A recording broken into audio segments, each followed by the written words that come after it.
வணக்கம். தமிழ் பேசும் மக்களின் உரிமை குரலான வீரகேசரியின் இரவு நேர பிரதான செய்திகள் வாசிப்பது எம். சிகா ரவி மற்றும் அவினேஷ் ஜோன்சன்.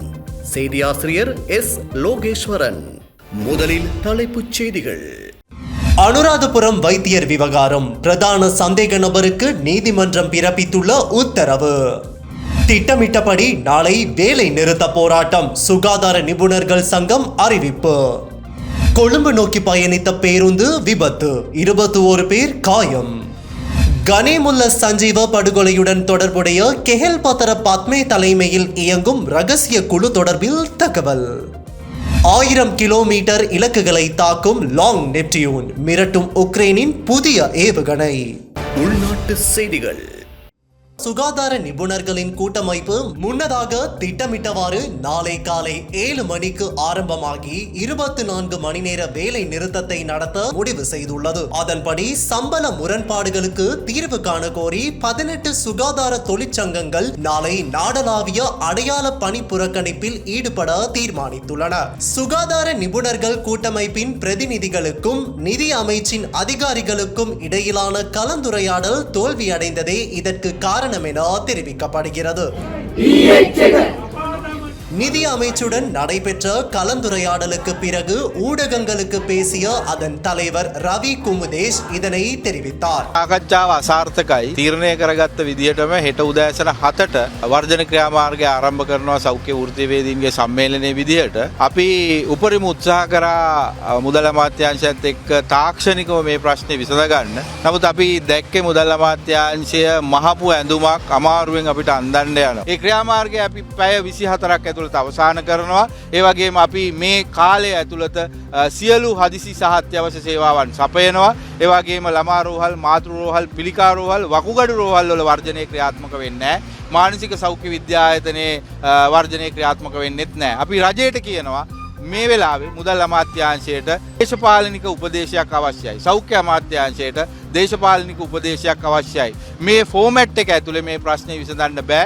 ප්‍රශ්නේ විසඳනවා නම් මුදල් කළමනාකරණය කරමින් ප්‍රශ්නේ විසඳන්න ඕනේ ක්‍රමවේදය ගැන අපි මුදල් අමාත්‍යාංශයට අවශ්‍ය தாக்ஷணிக காரணாவன் பெண்ணல தீலத்தி. முன்னதாக இன்று காலை 10 மணி முதல் பிற்பகல் 1 மணி வரை 3 மணி நேர பணி புறக்கணிப்பில் அரச தாதியர் சங்கம் ஈடுபட்டிருந்தனர். 2025ஆம் ஆண்டுக்கான வரவு செலவு திட்டத்தில் வழங்கப்பட்ட மேலதிக நேர கொடுப்பனவுகளை குறைத்தல் மற்றும் பதவி உயர்வு முறையை குறைத்தல் ஆகிய பிரச்சனைகளை அடிப்படையாக கொண்டு பல்வேறு கோரிக்கைகளை முன்வைத்து பணி பகிஷ்கரிப்பில் ஈடுபட்டிருந்தனர். அதே நேரம் இன்று முற்பகல் 11:30 மணிக்கு நாடளாவிய ரீதியில் வைத்தியசாலைகளுக்கு முன்பாக போராட்டம் முன்னெடுக்கப்பட்டிருந்தது.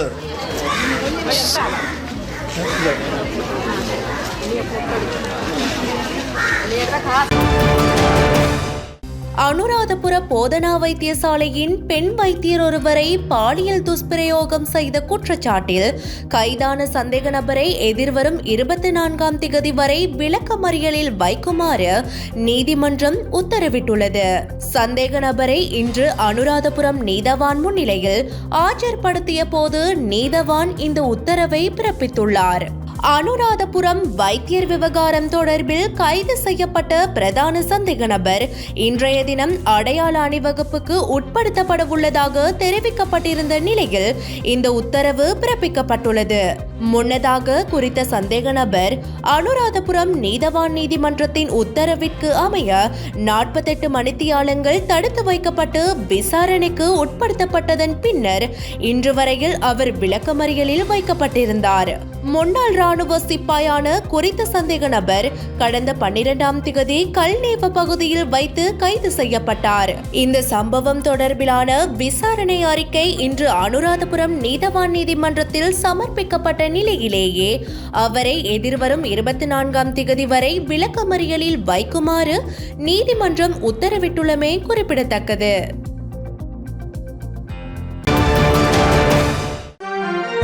அடுத்ததாக நிக்கவெரட்டிய பகுதியிலிருந்து கொழும்பு நோக்கி பயணித்த இலங்கை போக்குவரத்து சபைக்கு சொந்தமான பேருந்து ஒன்று ஆராய்ச்சி கட்டுவ பத்துலு ஓய பகுதியில் வீதியை விட்டு விலகி மரம் ஒன்றில் மோதி பின்னர் கடை மற்றும் வீட்டொன்றின் மீது மோதி விபத்துக்குள்ளாகியுள்ளது. இந்த விபத்து இன்று காலை இடம்பெற்றுள்ளது. விபத்தில் பேருந்தில் இருந்த பயணிகள் மற்றும் வீட்டில் இருந்த ஒரு சிறு குழந்தை உட்பட 21 பேர் காயமடைந்ததாக தெரிவிக்கப்பட்டுள்ளது. காயமடைந்தவர்கள் சிலாபம் மற்றும் முந்தளம் வைத்தியசாலைகளில் சிகிச்சை பெற்று வருகின்றனர். ஆராய்ச்சி கட்டுவ போலீசார் மேலதிக விசாரணைகளை மேற்கொண்டு வருகின்றனர். பொகவந்தலாவ தெரேசியா தோட்ட பகுதியில் உள்ள வீடு ஒன்றில் இருந்து கணவன் மற்றும் மனைவி ஆகிய இருவரின் சடலங்கள் மீட்கப்பட்டுள்ளதாக பொகவந்தலாவ போலீசார் தெரிவித்துள்ளனர். குறித்த சடலங்கள் நேற்று மீட்கப்பட்டுள்ளதாக பொகவந்தலாவ போலீசார் தெரிவித்தனர். குறித்த வீட்டில் இருந்து துர்நாற்றம் வீசுவதை உணர்ந்த அயலவர்கள் வீடொன்றில் 2 பேரின் சடலம் கிடப்பதாக போலீசாருக்கு தகவல் வழங்கியுள்ளதை அடுத்து சம்பவ இடத்திற்கு விரைந்த போலீசார் விசாரணைகளை ஆரம்பித்துள்ளனர்.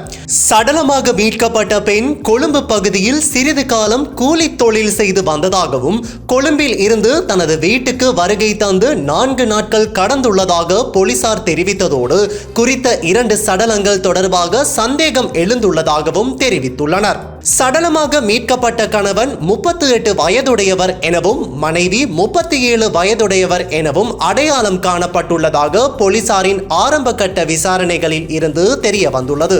இருவரின் சடலங்களும் சட்ட வைத்திய அதிகாரியின் பிரேத பரிசோதனைக்காக டிக்கோயா கிளங்கன் ஆதார வைத்தியசாலைக்கு அனுப்பி வைக்கப்பட்டுள்ளதோடு சம்பவம் தொடர்பாக மேலதிக விசாரணைகளை பொகவந்தலாவ போலீசார் மேற்கொண்டு வருவதாக தெரிவித்துள்ளனர். பிரான்சிய கடற்படை போர்க்கப்பலான ப்ராவின்ஸ் உத்தியோகபூர்வ விஜயம் மேற்கொண்டு நேற்று கொழும்பு துறைமுகத்தை வந்தடைந்துள்ளது. கொழும்பு துறைமுகத்தை வந்தடைந்த இக்கப்பல் கடற்படை மரபுப்படி வரவேற்கப்பட்டது. இப்போர்க்கப்பல் 142.20 மீட்டர் நீளமும் மொத்தம் 160 நிர்வாக குழுவினரையும் கொண்டதுடன் கப்பலின் கட்டளை அதிகாரியாக கேப்டன் லயனல் செக்பெரிட் பணியாற்றுகின்றார். இக்கப்பல் நாட்டில் தங்கியிருக்கும் காலத்தில் அதன் நிர்வாக குழுவினர்கள் கொழும்பில் உள்ள முக்கிய இடங்களை பார்வையிட திட்டமிடப்பட்டுள்ளதுடன் உத்தியோகபூர்வ விஜயத்தை முடித்த பின்னர் 20ஆம் திகதி நாட்டை விட்டு புறப்பட உள்ளதாக தெரிவிக்கப்பட்டுள்ளது. மஹவெல போலீஸ் பிரிவிற்குட்பட்ட சலகம பிரதேசத்தில் ஹூலங்கல மலையிலிருந்து கீழே தவறி விழுந்து இளைஞன் ஒருவர் உயிரிழந்துள்ளதாக மஹவெல போலீசார் தெரிவித்துள்ளனர். இந்த சம்பவம் நேற்று இடம்பெற்றுள்ளது. கொழும்பு தெமட்டகொட பிரதேசத்தை சேர்ந்த 23 வயதுடைய இளைஞனே இவ்வாறு உயிரிழந்துள்ளார். இந்த இளைஞன் தனது 3 நண்பர்களுடன் இணைந்து ஹூலங்கல மலையை பார்வையிட சென்றுள்ளார். இதன்போது இந்த இளைஞன் ஹூலங்கல மலையிலிருந்து கீழே தவறி விழுந்து உயிரிழந்துள்ளதாக போலீசார் தெரிவித்தனர். இது தொடர்பான மேலதிக விசாரணைகளை மஹவெல போலீசார் மேற்கொண்டு வருகின்றனர்.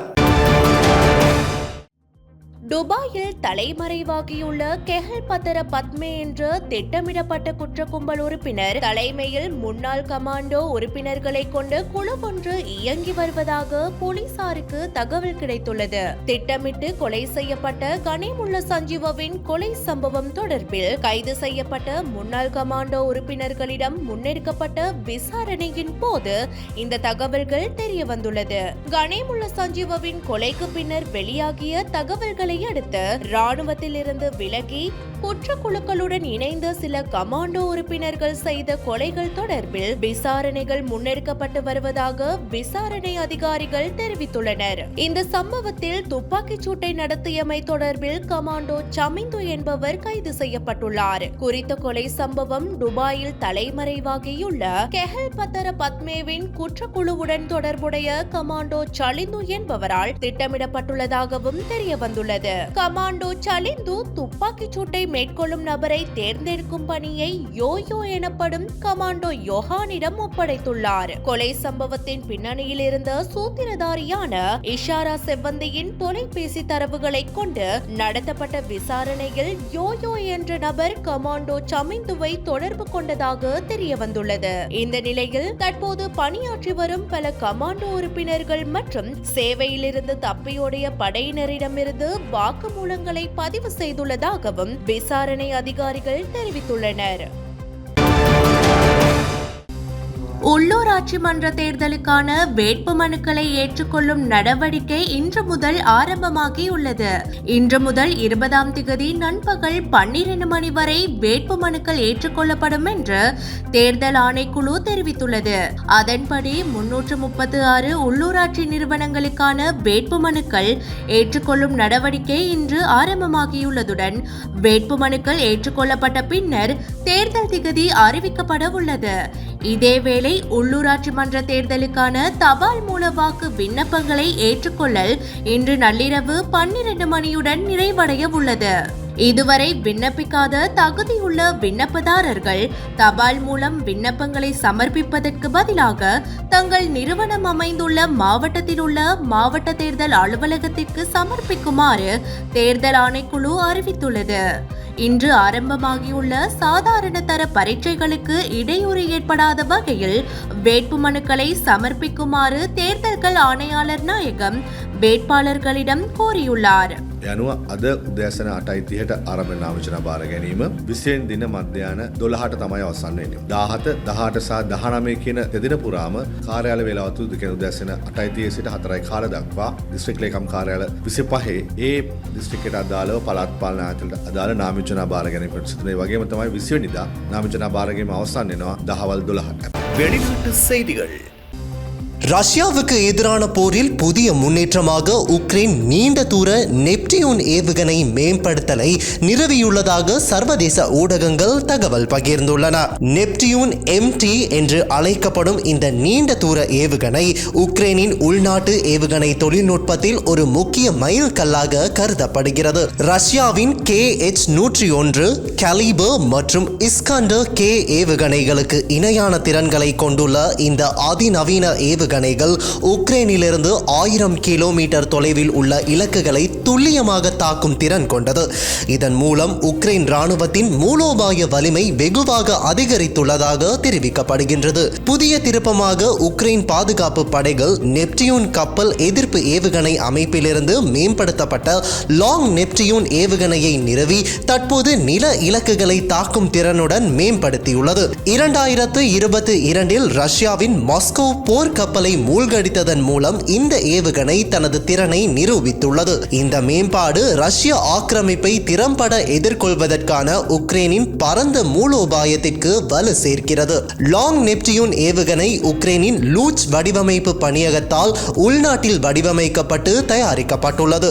மத்திய கிழக்கில் இடம்பெற்று வரும் போர் நிறுத்த பேச்சுவார்த்தைகளுக்கு மத்தியில் வெளிநாட்டு ஆயுதங்களை பயன்படுத்துவதில் உள்ள கட்டுப்பாடுகள் காரணமாக உக்ரைன் தனது சொந்த நீண்ட தூர தாக்குதல் திறன்களை வளர்ப்பதில் கவனம் செலுத்துகிறது என சர்வதேச ஊடகங்கள் பலவும் தகவல் பகிர்ந்துள்ளமை குறிப்பிடத்தக்கது. இன்றைய நாணய மாற்று விகிதம்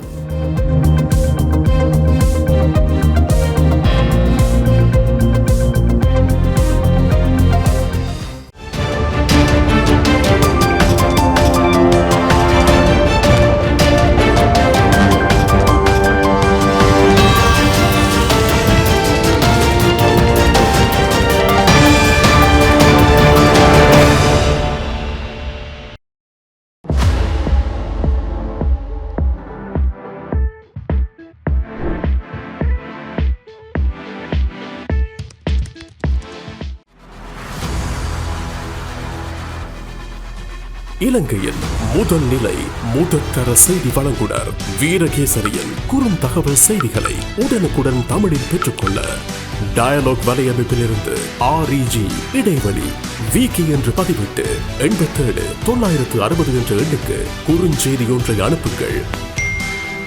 வீரகேசரி செய்தியுடன் இணைந்திருங்கள்.